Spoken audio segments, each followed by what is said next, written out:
On est dimanche le 29 mai. Bienvenue en prenant votre café. J'espère que vous allez bien. J'espère. Mais admettons que vous n'allez pas bien. Qu'est-ce que je pourrais faire? Bien, il viendrait me jaser en privé. Pas sur YouTube. Sur Facebook, ça me fait plaisir de vous jaser. Je suis pas un psychologue. Là. Non, je suis pas en train de voler des jobs. Je suis juste un jaseux. Hein? Hey, on va parler de quoi? Tu vas te marier? Sois donc patient. Hein? Puis peut-être que si tu es assez patient, peut-être que tu te marieras plus. Hey, on va parler de stagiaire à la presse. Daniel Defense, on va parler de ça. Le MAPAC fait des améliorations, c'est très, très bien. Est-ce que j'ai trop de produits? Il y a quelqu'un qui me pose la question, je vais y répondre.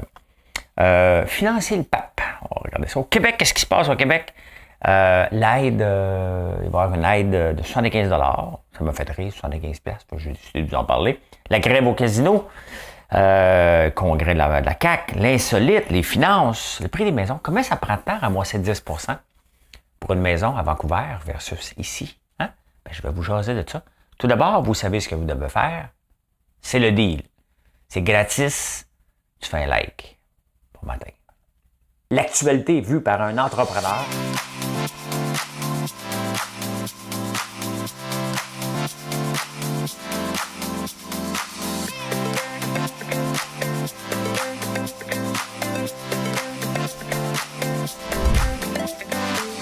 Ça bulle, parce que des fois j'ai des bulles, mais ça bulle.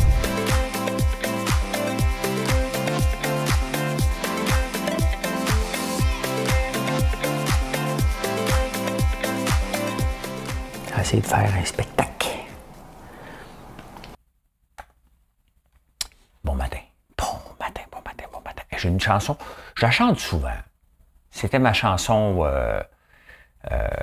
presque préférée à Big Brother. Pourquoi? Parce qu'il était tellement tanné que je la massacre avec les paroles, qu'ils ont décidé de nous donner les paroles, mais juste des petits mots. Fait qu'on s'est amusé à ouvrir le dictionnaire puis l'apprendre, chacun des mots, qu'est-ce qu'il voulait dire. Hein? Ben, je vais vous la chanter, mesdames et messieurs. Madame Cahouette. À faire pâlir tous les marquis de Sade, à faire rougir les putains de la rade, à faire crier grâce à tous les échos, à faire trembler les murs de Jéricho. Je vais t'aimer. Je vais t'aimer comme on ne t'a jamais aimé. Je vais t'aimer plus loin que tes rêves ont imaginé. Je vais t'aimer. Je vais t'aimer. Hein? À faire vieillir, à faire blanchir la nuit, à faire brûler la lumière jusqu'au jour, à la passion et jusqu'à la folie. Je vais t'aimer d'amour. Aimer d'amour. Aimer d'amour. C'est aimer comme moi je t'aime. Je vais t'aimer, c'est une chanson. C'est presque de l'amour toxique, hein? Je vais t'aimer comme on ne t'a jamais aimé. Je regarde le procès de Amber Heard et Johnny Depp. Je vais t'aimer, hein? Ils s'aimeront plus, eux autres, hein? Ils s'aimeront plus. Qu'est-ce qui se passe? La batterie est-tu correcte? On va changer ça. Patience, le mariage. Ça fait 2 ans là, qu'on ne peut pas se marier. Le salaire, tu peux même te marier un jeudi midi. Moi, me marier. Ça a l'air que si t'es patient tellement longtemps, ça se peut que tu te maries même pas. C'est parce que, tu sais, il y a beaucoup de couples qui se séparent. Hein? Donc, peut-être si t'es patient, tu seras même pas obligé de te marier. Mais peut-être qu'il y a 2 ans, tu voulais te marier, puis là, t'es peut-être déjà plus en couple. Hein? Non, mais c'est beau des mariages quand même. Hein? Je me marierai jamais, moi, mais je me suis jamais marié. Je crois pas à ça. J'ai toujours eu de la misère à signer des contrats. J'aime pas des contrats. Tu sais. Même quand on me demande, mettons, un nouveau show de télé, il faut que je signe un contrat. J'aime pas ça. J'aime pas les contrats. Tu sais. Savoir comment ça paye. Hein? Paye-tu un mariage? On va peut-être signer le contrat. C'est assez rare que ça paye un mariage. Hein? Ça, on se le dit. Le mariage, il paye quand tu es ensemble. C'est quand tu brises ton contrat que ça a l'air que ça marche plus. Hein? Fait que c'est pour ça que je me suis jamais marié. Hey, être stagiaire à la presse. Parce que là, la presse annonce tout le temps ses stagiaires. Je me suis posé comme question, j'ai dû vous la poser. Hein? Parce que qui dit stagiaire dit, dans ma tête à moi, exploitation. Sous-payé ou pas payé pantoute. Hein? Parce que les sont stagiaires à un moment donné, les avocats, ils travaillent pour des juges pour un sac de peanuts ou carrément, ils payent le sac de peanuts pour aller travailler pour le juge. Normalement, stagiaire, c'est pas payé. Moi, j'en ai pas de stagiaire. Je te paye. Je te paye au salaire que tu débutes. Hein? Mais je suis curieux. Pensez-vous qu'ils sont payés des stagiaires à la presse? Parce qu'ils annoncent tout le temps. Hein? Voici ceux qu'on va exploiter cet été.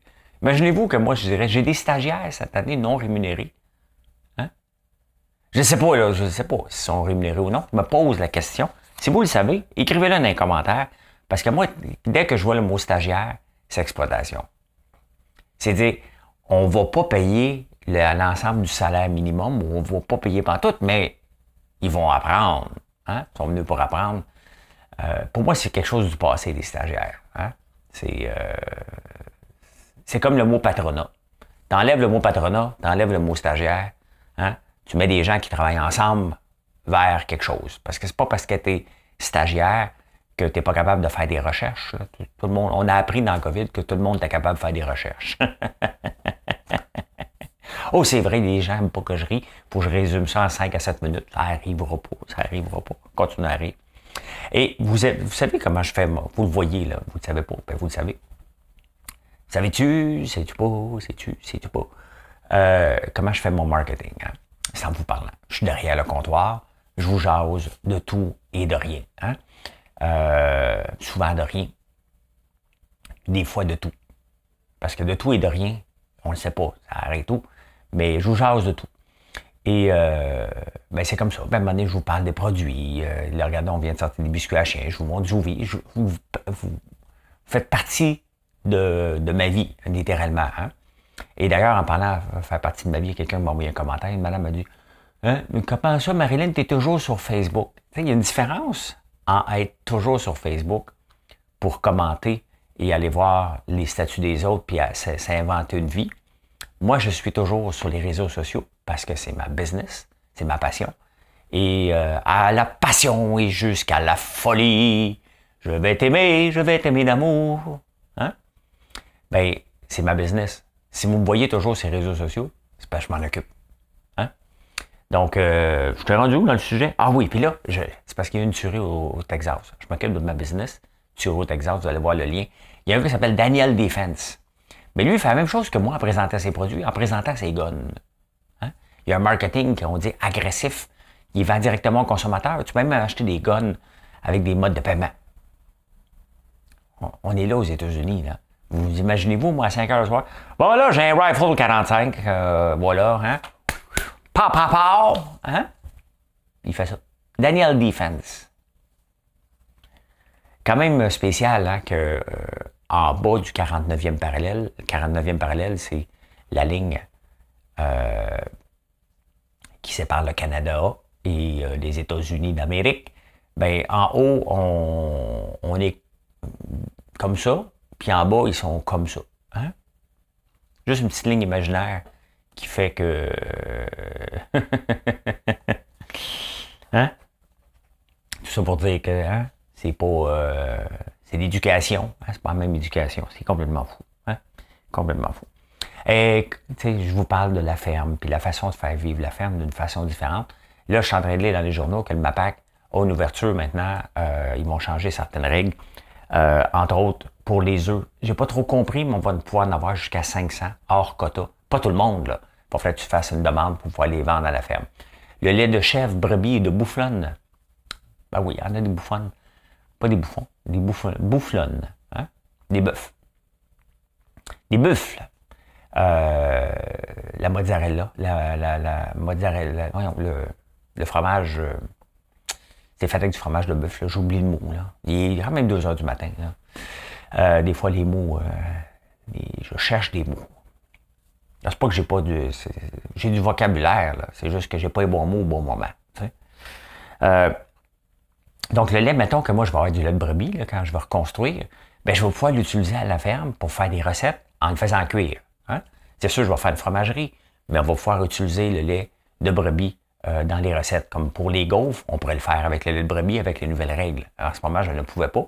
tant qu'il est cuit, on va pouvoir le faire. Donc, tout ce qu'on utilise le lait, dans les beignes, on pourrait le faire avec le lait de brebis éventuellement, avec cette nouvelle règle-là. Donc, c'est certain que ça prend un permis. On l'a déjà, le permis du MAPAC. Donc, c'est une ouverture et ça, c'est très bien. Tu sais, il faut toujours faire attention. Il y a un gars qui a écrit un livre, La ferme possible. Et là, quand il voit ces règles-là arriver, il dit « Grâce à moi et ma femme et notre travail acharné. » Tu sais, c'est pas parce que... Puis, tu sais, je veux pas le démolir, c'est un gars il est un peu négatif par rapport à la ferme, parce que pour lui, la ferme n'est pas... c'est la ferme est possible parce qu'il se bat contre les quotas. Je pense que je suis en train de vous montrer que la ferme est possible en faisant des choses, en vivant avec les quotas d'une façon différente, alors que je suis un des plus grands... non, je ne dirais pas un des plus grands, c'est prétentieux. Quelqu'un qui décrit les quotas tout le temps, mais je suis capable de vivre avec aussi, puis passer à autre chose. Bien, il y a une ouverture d'esprit, mais lui, il se dit, c'est grâce à moi. Il ne faut pas oublier que l'Union paysanne est dans le portrait de Père Méchambou aussi. On entend moins parler parce qu'il n'y a pas de... il y a moins... Ça prend quelqu'un de spectaculaire, mais on entend moins parler de l'Union paysanne qui essaie de se présenter comme un syndicat contre l'UPA. Mais c'est un travail d'un peu tout le monde et aussi de voir que la ferme traditionnelle, telle qu'on la voit, la vache, avec les vaches Holstein, avec juste des grandes cultures, est appelée pas à disparaître. Elle est là, mais on peut avoir des fermes en marge. Les très, très gros producteurs gagnent bien leur vie. Entre ça, les gens qui avaient juste 100 moutons, supposons, tu ne gagnes pas bien ta vie. Donc, ça prend un ensemble de tout. Et là, avec les ouvertures d'esprit, c'est un peu ce que je vous montre à chaque jour avec la ferme possible, il y a moyen. Donc, bon, les règles changent et c'est tant mieux parce que c'est ce que je décris aussi, puis bien d'autres personnes. Tu sais, on peut pas, il n'y a pas une personne qui peut s'attribuer le fait que le MAPAC change en disant c'est grâce à mon travail depuis 10 ans, c'est prétentieux et c'est arrogant. Ça marche pas comme ça, du tout, du tout. C'est grâce à lui, peut-être un petit peu à cause de moi. Peut-être parce que, de toute façon, moi, je m'en fous de ce que les règles sont, parce que je vis avec ces règles-là et je fais autre chose en marge, tout en respectant les règles, au lieu de toujours essayer de les faire changer, parce qu'essayer de faire changer des règles, c'est long un peu. C'est ce que l'Union paysanne essaie de faire depuis des années. Hein? En parlant de ça, il y a quelqu'un qui me dit, est-ce que tu as trop de produits quand tu es rendu... il m'écrit en privé. C'est peut-être qu'il écrit mal, mais quand tu es rendu à faire des biscuits à chien, tu as trop de produits. Bon, je viens juste de parler justement de la ferme possible. Est-ce que Métro, sous sa marque maison, a trop de produits? Est-ce que Loblaws, sous sa marque maison, a trop de produits? Est-ce que Burberry, le linge, est-ce qu'ils ont trop de produits? Donc, est-ce qu'une compagnie a trop de produits? Est-ce que c'est dur à gérer beaucoup de produits? Bien, c'est bien évident. Mais lorsqu'on veut bâtir une très grande entreprise, il faut avoir des produits. Vous ne viendrez pas me voir en ligne que pour acheter du popcorn. Moi, j'ai commencé en vendant des cannes de sirop. C'est simple. Je pourrais vendre que des cannes de sirop. That's it. Est-ce que vous viendrez me voir une fois par année? Donc, on dit parfait, ça prend quelque chose. Qu'est-ce que je fais d'autre? On a commencé avec la barbe à papa. Maintenant, est-ce que vous allez venir acheter de la barbe à papa à chaque mois pour en avoir pour 60 $ pour avoir le shipping gratuit? La réponse est non. Si vous avez acheté votre gallon de sirop d'érable, je ne vous revois pas pendant un an. Donc, on rajoute un autre produit. Qu'est-ce que je faisais? Des meringues. Après ça, on rajoute du popcorn. OK, parfait. L'aspect friandise est réglé. On continue à se développer.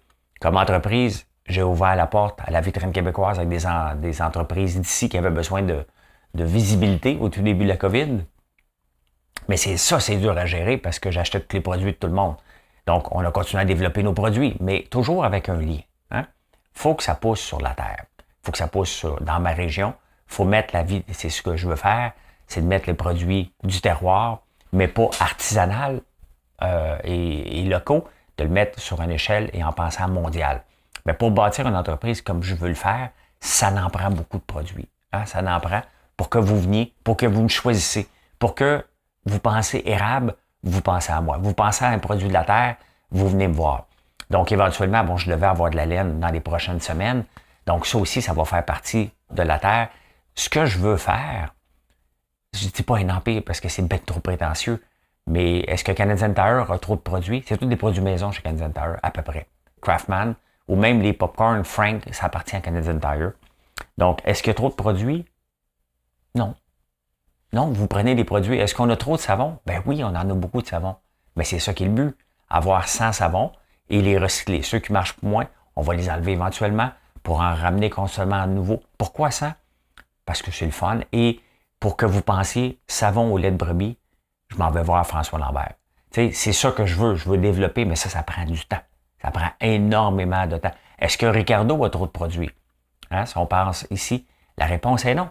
Parce qu'il y a besoin que vous veniez régulièrement aller voir un produit, puis vous pensez à Ricardo dans votre cuisine, ben c'est un peu ça. Dès que vous pensez à un produit de la terre qui peut pousser au Québec, je veux qu'à un moment donné, le réflexe vienne que vous pensez à moi.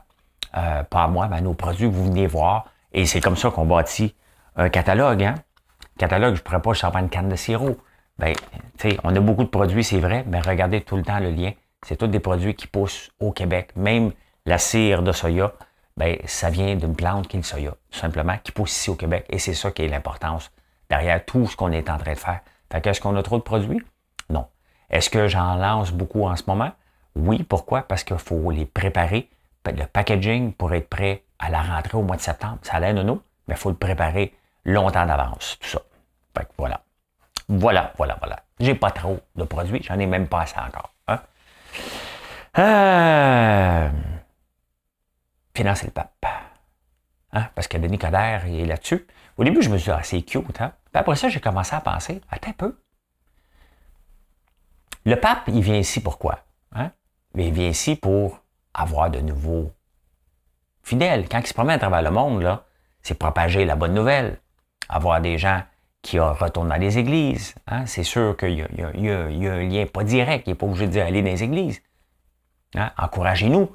Le Vatican est la cité la plus riche au monde. Donc, est-ce qu'on doit financer le pape qui vient faire entre guillemets, de la propagande? Mais c'est pas de la propagande parce que on peut ne pas être d'accord avec toutes les idées du pape. C'est sûr qu'il y a des idées un peu vieillottes, là. Mais je pense qu'on n'a pas à le financer. Je pense qu'ils ont assez d'argent. Fait que quand je vois Denis Coderre, mais tu sais, Denis, il est drôle des fois. Hein? Il veut défendre l'orphelin, mais en même temps, il essayait à tout prix de faire financer par la Ville de Montréal et le gouvernement l'arrivée du baseball ici. Et là, il veut aider le pape à s'en venir ici, ramasser de l'argent. Laissons les très, très riches s'arranger, Denis. Non, on n'a pas financé le pape. Pas en tout.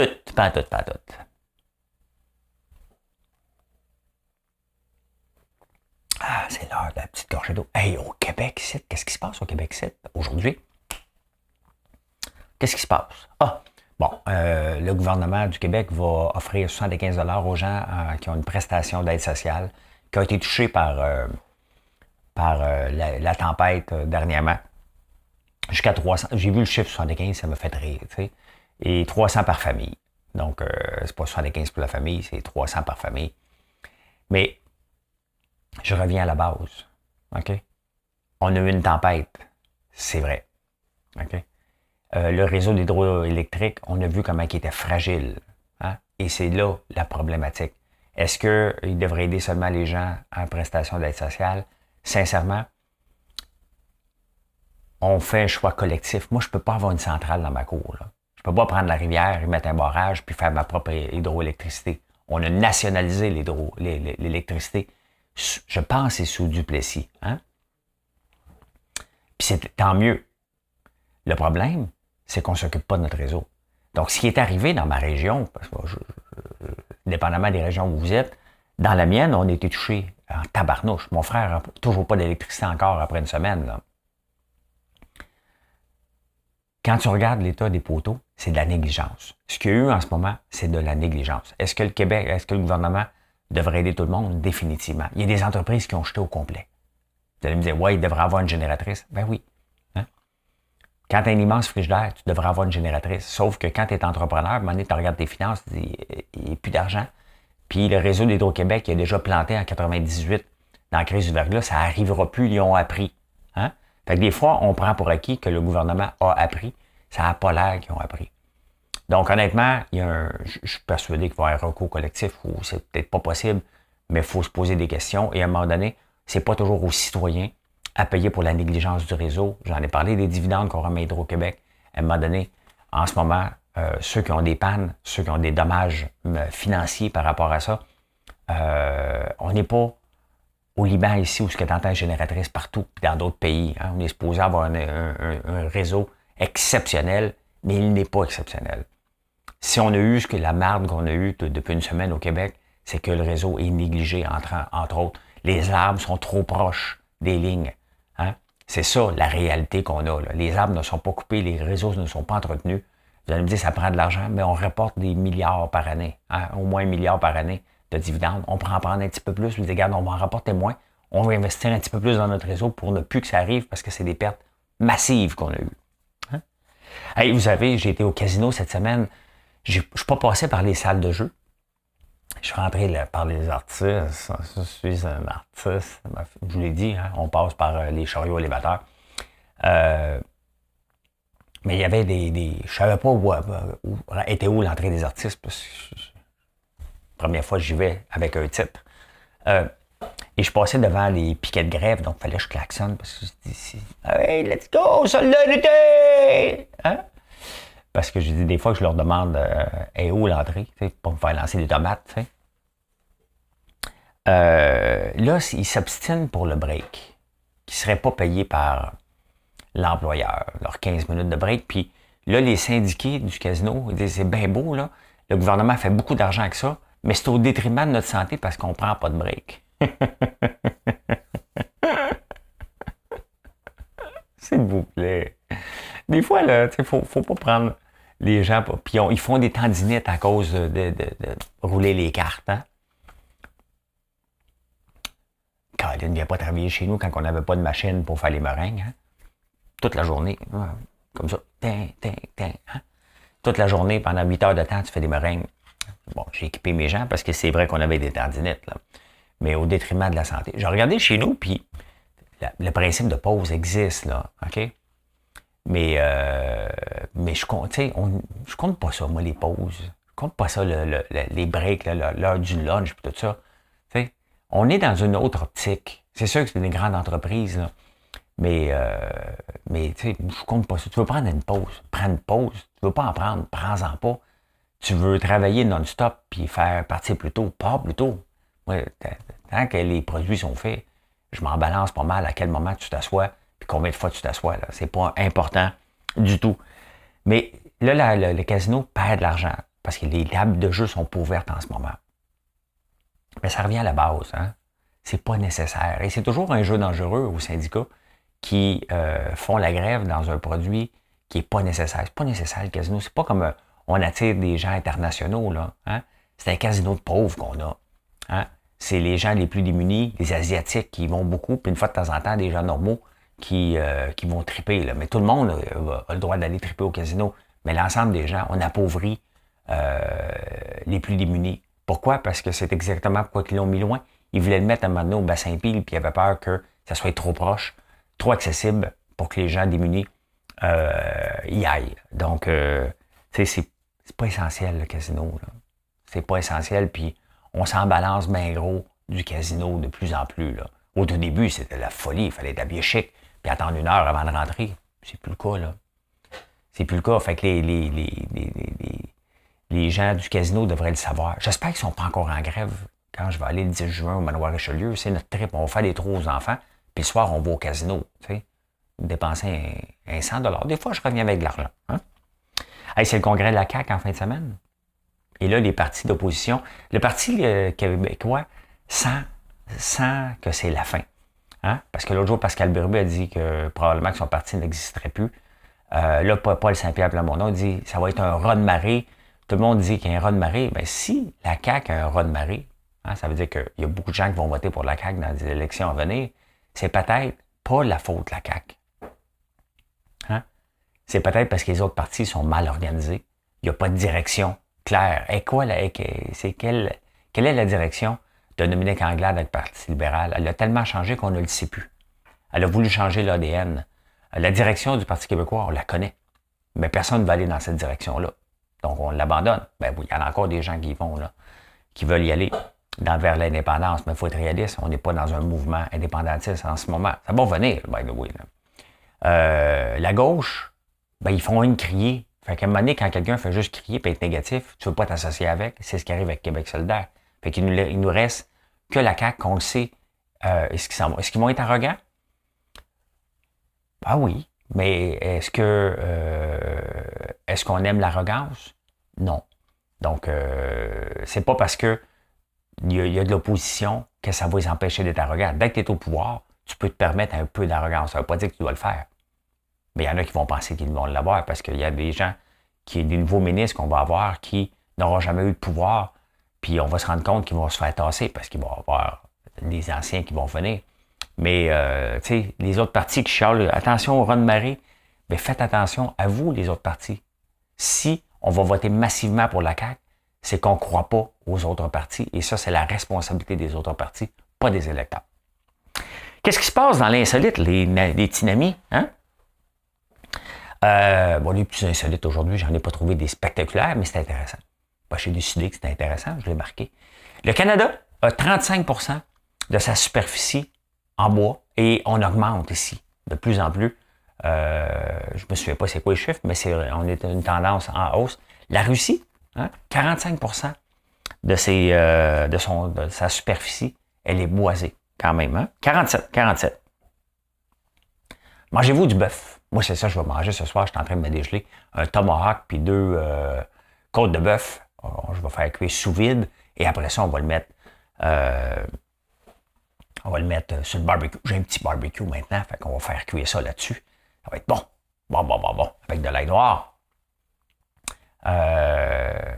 Moi, je pense que je mange plus. Est-ce que je mange 5? Le Canadien moyen mange 58 livres de viande rouge, donc de bœuf par année. Le pays qui en mange le plus, c'est surprenant. Hein? J'aurais pensé les États-Unis. Les États-Unis sont à 80 livres par année. L'Uruguay en prend 125 livres de viande. Il n'y a peut-être pas d'alternative. Hein? Il y a peut-être moins d'alternatives là-bas, donc les gens mangent beaucoup de viande. Dans les tacos, j'imagine. Je ne sais pas. Hein? On mange parce que l'Uruguay n'est pas reconnu comme un pays producteur de vaches, de bœuf. Mais voilà, vous mangez en moyenne 58 livres de bœuf par année. Hein? Et vous savez, pour lancer des fusées, hein, pour lancer des satellites, ça prend des fusées, puis on met les Starlink, entre autres, les satellites. Donc, il faut envoyer des fusées pour aller poser ça en orbite. Ben, il y a une nouvelle compagnie qui est en train de tester quelque chose de différent. La force centrifuge. Ils te font spinner sur place jusqu'à 8000 km/h un satellite, puis ils te le garochent dans l'univers. Donc, les 61 premiers kilomètres, c'est juste la force centrifuge qui catapulte littéralement le satellite en orbite. Puis après ça, il allume ses fusées pour aller plus loin. Quand même impressionnant. Là. Donc, on s'en va vers là. Hein? Donc, utiliser la force centrifuge pour faire spinner un satellite, puis à un moment donné, on le lâche. Ben, il y a une compagnie qui fait ça. J'ai vu ça. Dans les finances. Combien de temps ça prend? Tu sais, idéalement, quand on veut acheter une maison, ça prend une mise de fonds de 10 %. Tu peux avoir moins que ça, tu vas avoir besoin de la SCHL qui va te financer ton prêt, à peu près 5 % à Vancouver, avec le prix des maisons à Vancouver, pour être capable de mettre 10 % avec le salaire moyen des gens qui vivent là-bas, 37 ans que ça va te prendre. Hein? À Montréal, on parle de 4 ans. Avec le salaire qu'on gagne pour mettre une mise de fonds moyenne d'une maison qui est à peu près 670 000, je pense, à Montréal. Donc, ça va te prendre à peu près 4 ans de mettre cette mise de fonds-là de côté. 37 ans. 30 ans à Toronto. Hein? Donc, comment les gens font? Comment les gens font pour mettre des mises de fonds comme ça? Il y a une affaire qu'on parle, que j'oublie de parler à l'occasion, qui est en train de se passer. C'est qu'en ce moment, on est en train de vivre le plus grand transfert d'argent intergénérationnel. Donc, c'est quoi le chiffre? 30 % des gens qui s'achètent une maison ont un don de leurs parents, de la parenté. La parenté est arrivée, monsieur Roland. Mais la parenté est riche. Donc, on vit en ce moment un transfert générationnel. Donc, soit que les enfants qui s'achètent une maison, leur premier achat, ils ont un don de leur vivant, de leurs parents, ou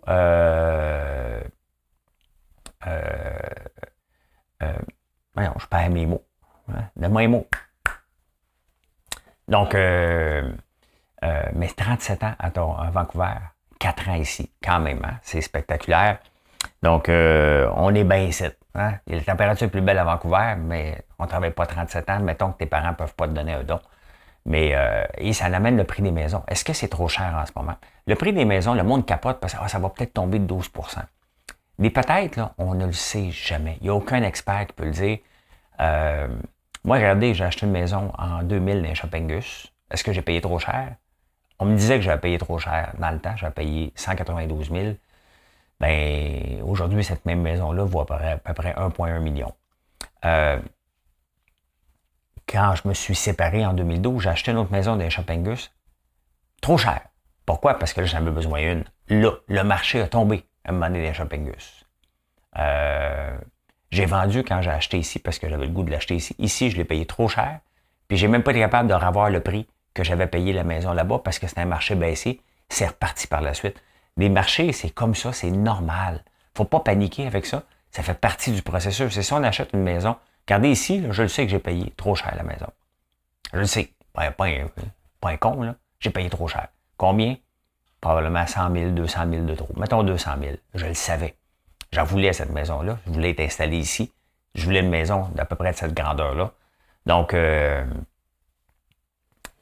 en sachant ça, on s'en fout, je l'ai pour le long terme. Donc, c'est sûr que si j'avais acheté la maison pour un flip, t'es pas content. Si tu achètes une maison pour le long terme, c'est sûr que tu veux pas le payer trop cher. Mais sauf qu'on peut pas le prédire. C'est comme si tu achètes à la bourse. Hein? Buy low, sell high. Ça, c'est facile après. Mais pendant que tu es dans le marché, tu le sais pas. Hein? Bon, il y en a qui m'ont dit qu'ils le savent, là. Mais la plupart des gens ne le savent pas. Je ne le sais pas tout le temps. Eh bien, voilà comment j'ai vu l'actualité en ce beau dimanche 29 mai. Je vous souhaite une excellente journée. J'imagine la mienne, elle devrait être pas pire, hein? Avec tout ce que j'ai vécu dans la semaine dernière. Tu dis, hey, les journées peuvent juste être meilleures. Venez nous voir sur françoislambert.one. Hein? Venez voir la quantité de produits qu'on fait. C'est pas fini. Hein? On va en avoir de plus en plus. Toujours alentour de la terre. Donc, bien entendu, bientôt, on arrive avec l'ail noir que je fais déjà. Mais on va travailler les pestos, la fleur d'ail, la fleur d'ail marinée. Là, je parle des biscuits à chien avec la citrouille. On va trouver d'autres dérivés parce que je fais pousser des citrouilles. Vous le savez qu'on s'en vient avec l'huile de tournesol. On va les planter cette semaine dès qu'on peut rentrer dans les champs. Donc, c'est vers là qu'on s'en va. Toujours la terre, toujours des produits pour vous faire rêver et que vous nous choisissiez. On a déjà assez beaucoup quand même. Regardez les savons et les bougies que vous nous choisissez à chaque mois. C'est ça qui est le but. Quand on fait le commerce en ligne, comme je fais, la mesure, c'est 28 jours. Combien de clients reviennent aux 28 jours? C'est ça qui est important. Et c'est ça qu'on mesure, mais pour ça, ça prend de la variété. Allez, bonne journée tout le monde. Merci d'être là tout le temps.